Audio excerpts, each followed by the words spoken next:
अस्सलाम वालेकुम। WY talks की सीरीज़ में आपको खुश आमदीद कहता हूँ। बहुत शुक्रिया कि आप मेरी सारी गुफ्तगू को पसंद कर रहे हैं, अपने दोस्तों के साथ शेयर भी कर रहे हैं और आपके कमेंट्स भी हम तक पहुँचते हैं। अच्छा, ज़िंदगी के मुशाहिदात की बात करें ना, तो बहुत साल पहले का एक मुशाहिदा जो मुझे यकीन है कि सिर्फ मैंने ही नहीं बल्कि आपने भी उसको ऑब्ज़र्व किया होगा।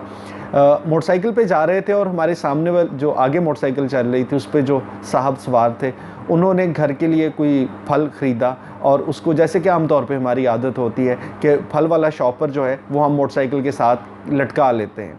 अब उन्होंने भी शॉपर लटकाया हुआ है और मोटरसाइकिल पे चल रहे हैं। न जाने कैसे उनके जो शॉपिंग बैग थे उसमें कहीं से एक सेब नीचे गिरा और सड़क पर लुढ़कता हुआ दूर तक चला गया। हमने कोशिश की उनको आवाज़ देने की, लेकिन वो हमारी आवाज़ सुन नहीं पाए। अब ये मेरे लिए एक तजुर्बा बन गया कि हम उनके पीछे मोटरसाइकिल पे जा रहे हैं, कोशिश कर रहे हैं थोड़ा तेज़ भी चलें, लेकिन अंकल की स्पीड भी अच्छी खासी है और वो साहब जो हैं वो अपनी तेज़ी में चलते जा रहे हैं। फ्रूट वाला शॉपर फट चुका है और उसमें एक एक करके उनके सेब जो हैं वो ज़मीन पर गिर रहे हैं। चंद एक ऐसे लोग भी थे जिन्होंने गिरे हुए सेब को उठाने की कोशिश की। खैर, मोटरसाइकिल भगाने की कोशिश के बावजूद भी हम उन साहब को रोक नहीं पाए, लेकिन एक बात पे हम हंसते रहे। वो बात ये थी कि जब ये घर पहुंचेंगे और शॉपर उतारने की कोशिश करेंगे तो इन्होंने जो सेब ख़रीदे हैं वो तो नहीं होंगे और उसके साथ खाली शॉपर होगा। चूँकि जवानी का दौर था और इस बात को लेके बड़ा हमने इन्जॉय किया कि अच्छा यार, वो सोचा कि कैसा लम्हा होगा जिसमें ये साहब घर पहुंचेंगे और बड़े शौक़ से शॉपर उतारने की कोशिश करेंगे और उसमें से इनको कुछ भी नहीं मिलेगा।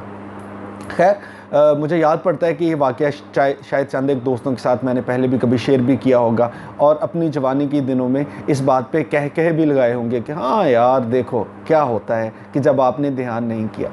लेकिन अब आके एहसास होता है कि कितनी ही ऐसी हमारी ज़िंदगी में अच्छी अच्छी अक़दार हैं, कितनी ऐसी बहुत सी बातें हैं कि जो हमने शॉपिंग बैग में इकट्ठी करके अपने पास रखी और हमें यकीन था कि ये शॉपर जो है ये इसी तरह से हमारी ज़िंदगी के साथ साथ चलता रहेगा। लेकिन न जाने क्यों हम सब के शॉपिंग बैग फट गए और उनमें से एक एक करके वो सारी अच्छी अच्छी बातें जो थीं वो गिरना शुरू हो गईं। हमारे बहुत से ऐसे अज़ीज़ो कारब थे जिनसे हम मिला करते थे। अच्छा चलो, नहीं मिलते कोई बात नहीं, और हमें इस बात का एहसास भी नहीं हुआ। हम दोस्तों के साथ वक्त गुजारते थे, शॉपिंग बैग में से वो भी कहीं लीक हो गया। अच्छा चलें, कोई बात नहीं। और इसके बाद हम अपनी ज़ात के लिए अगर कोई एक्सरसाइज करते थे, कोई खेल खेलते थे, वीकेंड पे गपशप हुआ करती थी, कोई बात नहीं। सो एक एक करके वो हमारे शॉपिंग बैग में से सारी अच्छी अच्छी बातें गिरना शुरू हो गई और मुझे यकीन है कि हमारे साथ चलने वाले लोगों ने हमें आवाज़ भी दी होगी, बिल्कुल उसी तरह जिस तरह हमने उन साहब को बड़ी आवाज़ें दी कि अंकल जी रुक जाएं, आपका शॉपिंग बैग फट गया और आपके सेब नीचे गिर रहे हैं। लेकिन शायद उन्होंने हमारी आवाज़ नहीं सुनी। इसी तरह जब एक एक करके हमारी बहुत सी अच्छी बातें ज़िंदगी से निकल रही होंगी ना, तो बहुत से लोगों ने हमें आवाज़ दी होगी, हमें बताया होगा कि साहब रुकिए, थोड़ा ध्यान कीजिए, लेकिन हम अपनी तेज़ी में आगे निकलते गए। तो ये ना हो खुदा न खास्ता कि एक दिन हम भी अपना शॉपिंग बैग किसी मंजिल पर पहुंच के उतारें तो हमें पता चले कि ये तो लीक हो गया था। इसमें सारी अच्छी अच्छी बातें जिन्होंने हमें ज़िंदगी में खुशियां देनी थी वो न जाने कहाँ रास्ते में रह गई, हमें उसका एहसास तक ना हुआ।